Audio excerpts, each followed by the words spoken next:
Se liga nessas imagens. Lá vai Roberto, bateu pro gol! Golaço sensacional de Roberto! Mas que gol! Esse golaço do Roberto Dinamite contra o Corinthians foi só um dos lances da maior atuação da carreira do atacante. O que poderia ser apenas mais uma rodada do Campeonato Brasileiro, foi um jogo cheio de significados e que envolve uma história de frustração, rivalidade e amor de um ídolo ao futebol brasileiro. O Radar Peleja de hoje te conta a história do retorno épico do Dinamite pro Vasco. Em 1980, depois de quase uma década se consolidando como ídolo e artilheiro do Vasco, o Roberto Dinamite foi vendido para o Barcelona, no que seria a única experiência dele fora do Brasil. A negociação do Dinamite foi a primeira contratação milionária do Barça no Brasil, e as expectativas dos catalães eram muito altas. Na sua estreia contra o Almeria, ele marcou 2 gols e aumentou ainda mais a empolgação da torcida. Mas o começo promissor não durou muito tempo. Com a demissão do técnico Joaquim Rifé, que tinha indicado a sua contratação, o Dinamite perdeu espaço no time e teve poucas oportunidades como novo treinador.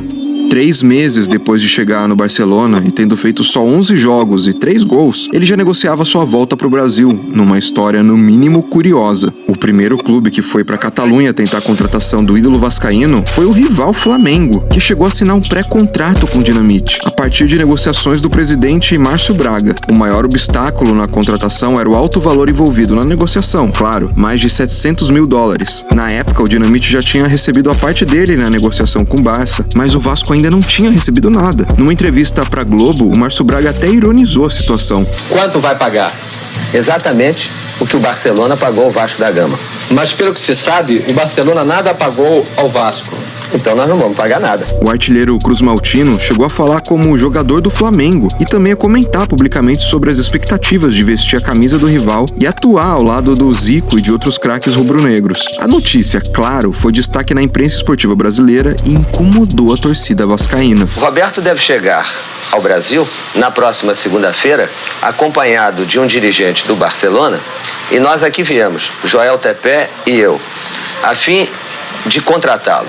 Estamos levando um pré-contrato assinado pelo Barcelona e por nós e o pagaremos apenas com recursos oriundos do futebol. Quanto mais craques, melhor para uma equipe. Que eu possa brilhar e dar as alegrias de marcar os gols que a torcida do Flamengo tanto espera. É claro, com a colaboração de Zico, de Carpegiani, de Adílio e de todos os jogadores. Com a pressão dos torcedores, a diretoria do Gigante da Colina decidiu se manifestar, principalmente através do polêmico Eurico Miranda, então um dirigente do clube, e conseguiu fechar a volta do ídolo ao Vasco. Eu só voltei pro Vasco porque o Flamengo foi lá. Com o Márcio Braga lá, teve uma pressão muito grande da torcida do Vasco. Houve uma cobrança e os dirigentes se sentaram para conversar. Eu achei melhor voltar pro meu clube de origem. A reestreia oficial do artilheiro com a camisa Cruz Maltina foi contra o Náutico, em Pernambuco, mas essa partida ficou meio esquecida pelo que aconteceu dias depois. Em 4 de maio de 1980, o Vasco enfrentou o Corinthians do Sócrates no reencontro do Dinamite com a torcida vascaína. Naquele dia, o Maracanã recebeu uma rodada dupla e antes do jogo do Vasco, o Flamengo tinha vencido o Bangu por 3-0. Parte da torcida rubro-negra continuou no estádio para torcer contra o rival e levantou faixas da Fla Fiel, uma antiga união de flamenguistas com os corintianos. Diante de mais de 107 mil torcedores, o Dinamite frustrou aqueles que estavam secando e deixou os vascaínos ainda mais enlouquecidos ao ter a maior atuação da sua carreira, naquela que se tornou a volta mais épica da história de um craque ao Brasil.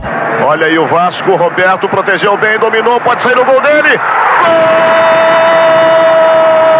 Ele fez incríveis 5 gols e foi o responsável pela vitória por 5-2 do Vasco sobre o super time corintiano, mostrando que tinha voltado para eternizar ainda mais o seu nome no clube. Fazer 5 gols contra o Corinthians, que tinha um time absurdo, foi muito bacana. Foi a única vez que eu fiz 5 gols. É a magia do futebol. Em 1993, anos depois de quase ter vestido a camisa rubro-negra, foi o Zico, o ídolo do Flamengo, que vestiu a camisa vascaína para homenagear o amigo na sua despedida dos gramados durante um amistoso contra o La Coruña, mostrando a grandeza do Dinamite para o futebol. Pela primeira vez, Zico está vestindo a camisa do arquirrival do Flamengo, clube onde se consagrou e é um eterno ídolo. O Roberto é o maior ídolo do Vasco. Foi o jogador que mais disputou partidas com a camisa do clube e também o maior artilheiro da história cruzmaltina e de São Januário. No final de 2021, como você sabe, ele foi diagnosticado com câncer e durante a sua luta contra a doença recebeu uma série de homenagens do Vasco e dos torcedores, sendo a maior delas uma estátua em São Januário, colocada de frente para a torcida vascaína, que tanto foi feliz com as suas jogadas, seus gols e a sua paixão pelo clube. Muitos torcedores do Vasco dizem que são felizes por terem conseguido homenagear o Roberto Dinamite em vida. Ele não precisou falecer para ser homenageado nesse clube, mas mesmo depois da sua partida, homenagens como essa que a gente tá fazendo agora vão rolar pra caramba aos montes, porque ele foi e vai ser para sempre um dos maiores do nosso futebol.